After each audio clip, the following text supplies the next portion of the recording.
Today, we are going to make some grass. No, I'm not in Colorado, so it's not going to be that kind of grass. It's our techniques that are so simple and sensible, your mothers have practically built themselves.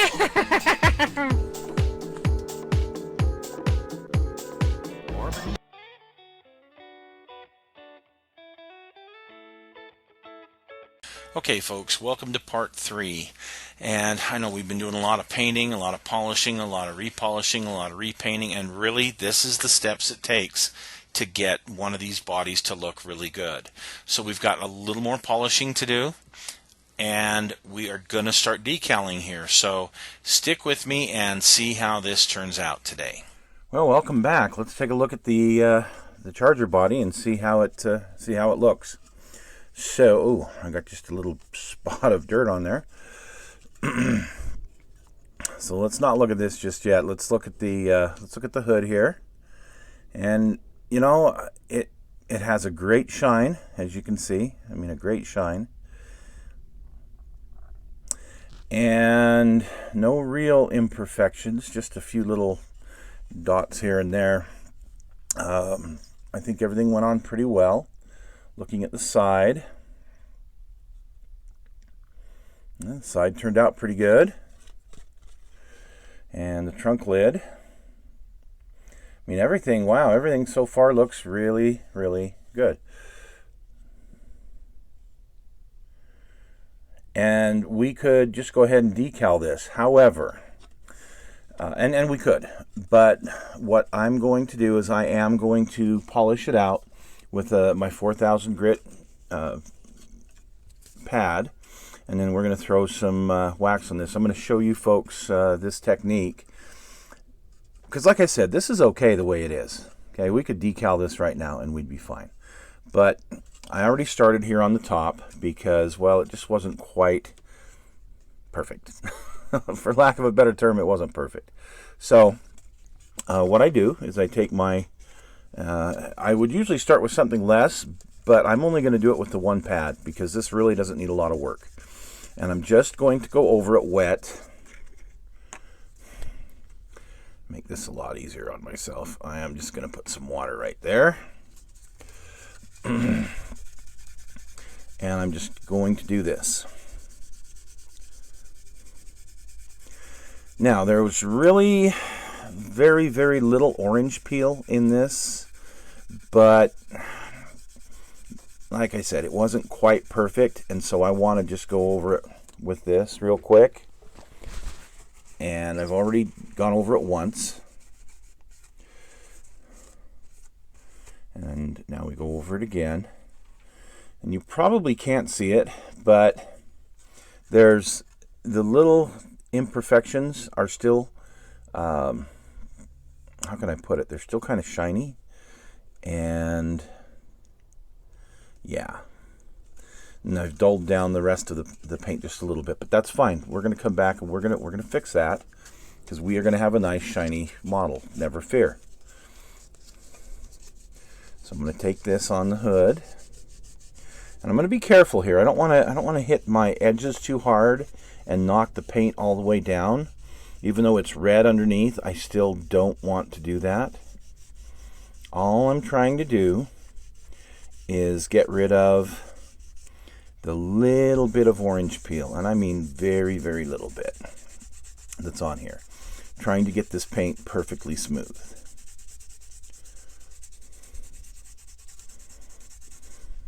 We'll stop right there and show you what this looks like.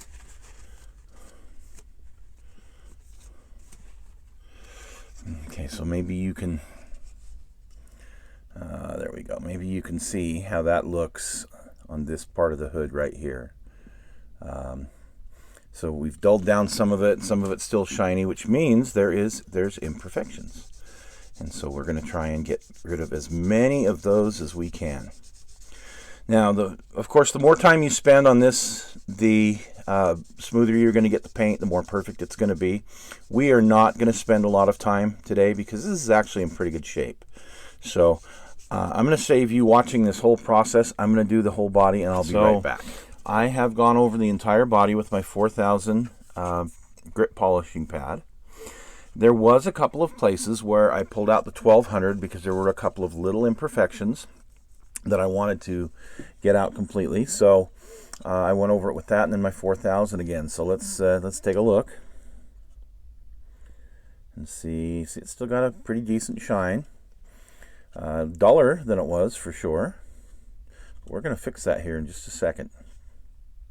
Now there is one thing that when I reviewed this kit I didn't notice till now when I went to polish everything, and that is in the mold, the way this thing is molded with these tail lights in, this tail panel in, it causes a sink right here, and you can see that.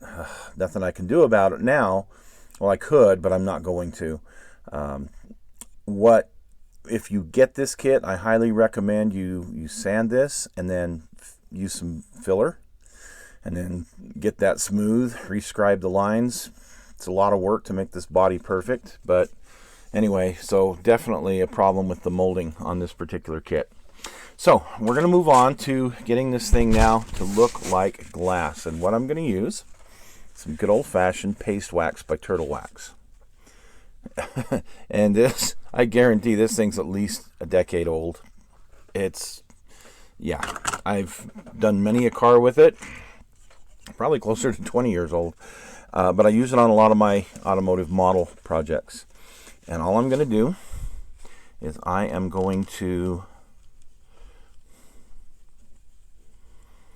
just rub it on in. And what I'm using is just a regular shop towel. You could use a paper towel if you wanted. I don't want anything really perfectly, soft. I could use a softer cloth, but these are a little bit more coarse, and this is going to help with what I'm doing. Now, instead of just waiting till it gets to a kind of a dry haze like you would do with the regular car, and we're going to keep going. That's where you would stop and you'd come back and you'd polish it out later. But no, we're not going to do that. We are just going to keep rubbing this in.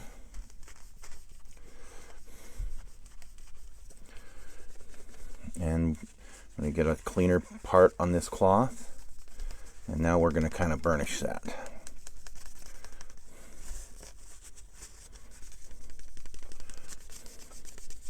This is where I could take a soft cloth and go over it, really polish it up good. But I'm not going to, because for the sake of what we're doing here, we're just going to keep going here. Like this with this cloth.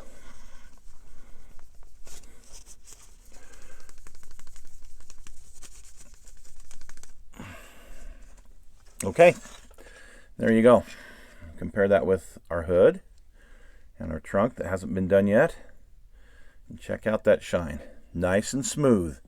Nice and smooth. No orange peel, no boogers, everything's gone. So there you go. So take a good look here. I'm going to go around and I am going to wax the rest of this thing real quick, and we will be right back. All right. Well, got a little dust on it, which I can blow off, but here you go. This is after the wax, and you'll notice that, remember that goober that I had right here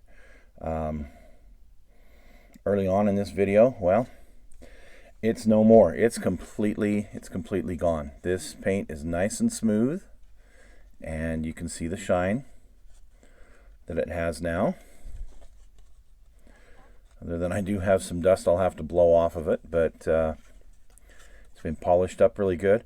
I want you to keep in mind something. I used that paint, the enamel paint that you saw earlier, with the lacquer thinner.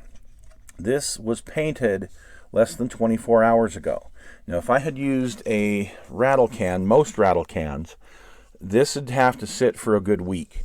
Or if I just used my Tester's airbrush thinner and their enamel paint, yeah, I would still have to let this thing, I'd have to let it cure for a week easily. To me, it makes a decent spray can. It's kind of a modified lacquer, and it'll give you some good results as well. If you want to use a rattle can, that's perfectly fine, but just wanted to show you how I do it with my airbrush. So now we are going to get the decals out, and we are going to start decaling this thing. Hang on a minute. We are ready to decal our project. We are going to be using some of Microscale's Micro Set, and a hobby knife, and a paintbrush, just an old tester's paintbrush I have, and a good sharp pair of scissors. So without further ado, let's look at where we have to start on our instructions, and let's start right in the middle of everything. Number 4. So this hood decal right here.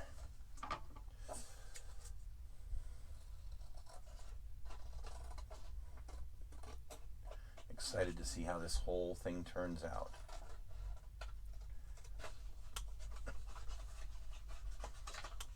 So many individual pieces, there shouldn't be any problems with things bunching up, so that's pretty exciting. There's a lot of decals on this sheet.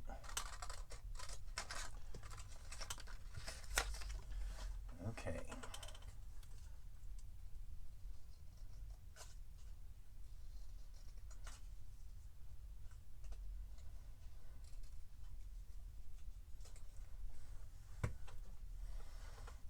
That's probably going to be the most time-consuming part, is just cutting them all out. They packed them in here pretty good. Okay, so we are going to get our decal nice and wet, top and bottom. I suggest a tray or a bowl or something with some water in it. We're going to use the lid of a coffee can. Original. And while that one soaks, we're going to go on to our next one. I'm going to do the front valence. You notice when we polished, I didn't worry too much about polishing out the front valence. Well, it's because there's a whole decal here for that front valence. Now, I'm not going to have you sit through the entire everything, every decal on this. That would take, this is probably going to take a couple hours to do and do right, but we definitely want to go over the basics with you. So we're going to let this thing stew here for, ooh, wow, hey, look at this. Decal is in pieces. This is supposed to be a new flippin' kit. How come my decals are coming off in a million pieces? Well, that's not cool. I guess I'm going to be contacting MPC about this. This is a major failure right here. This decal's just shattered into a million pieces.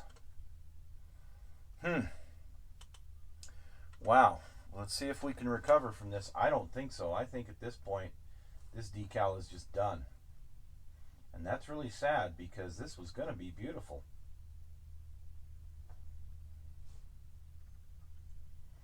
On an old decal, I know what to do. You use some micro scale liquid decal film, and we would just put this over the dry decal, and once it dried, then we could cut it off and it'd be just fine. But once you have done this and it's shattered, I think we're done. We'll have to see. We'll have to see if I can. They're all that way. The front valence. Look at this. The front valence just came apart. There's 1, 2, 3, 4, 5, 6, 7, 8, 9, 10. It's just completely destroyed. Wow, MPC. Great job on this. That is absolutely ridiculous for a new model. This thing hasn't been out 1,000 years. So this is not cool. This is just regular tap water, and there is no reason at all for this to be doing this. So we'll see if we can salvage it at all. I don't think we can.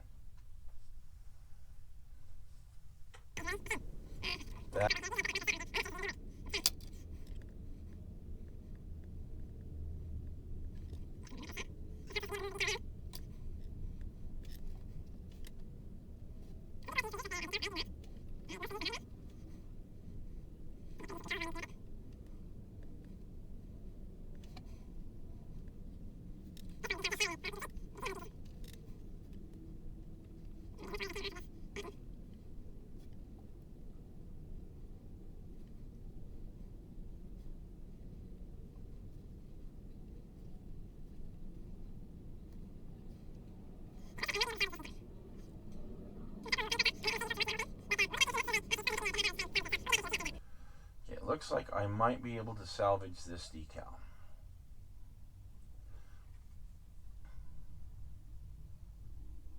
I'm going to start pulling the little tiny parts off. I'm going to save you folks from watching that whole thing. But we'll get back to you in a few minutes as soon as actually, it's probably going to take me a good half hour to just try and salvage this. So we'll be back in a few. Let's see how it turns out.